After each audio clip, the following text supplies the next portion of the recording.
في هذا السؤال اسمه all longest strings. حيعطوك array.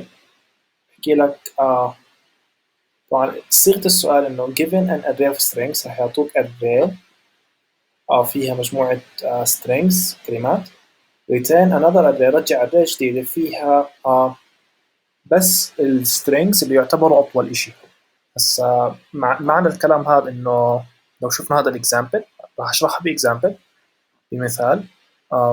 عندنا أول سترينج طوله 3 2 2 3 3، فأطول سترينج عندنا 3، فبنرجع كل السترينجز اللي الطول تبعهم 3 بس بيسكلي نلاقي أطول سترينج ونرجع كل السترينجز اللي لهم نفس الطول. طبعا الكونسترينتس أو الكونسترينتس اللينث من 1 لأصغر 10، الأري كل إيمت منهم من 1 لأصغر 10. الكونسترينتس كثير بسيطة فمش ضروري أصلا نهتم فيهم.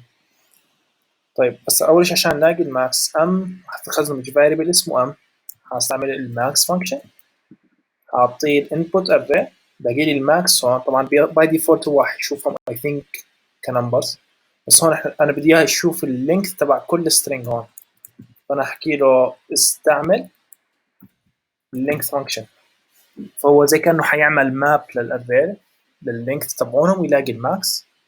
طبعا حيرجع لي الماكسيمم سترينج نفسه باي لينث، وحيرجع لي اخر واحد لقاه، فحيرجع لي اي بي اي. ممكن اثبت انا انه حيرجع اي بي اي، فحمل برنت لان سو رن تيست.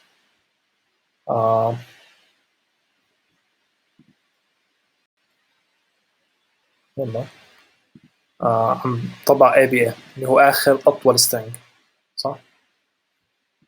اوكي هسه شو حعمل انا ديتين؟ حستعمل list comprehension، حعمل for كل string بالinput array حط جوا الليست بس اذا اللينك تبع السترينج equal لأم.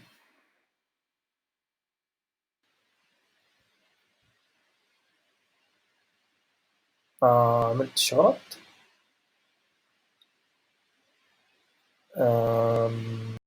رن تيست كمان مرة I think.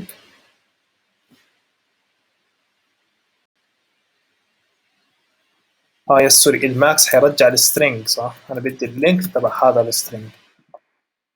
مثلا تيست وسبميت.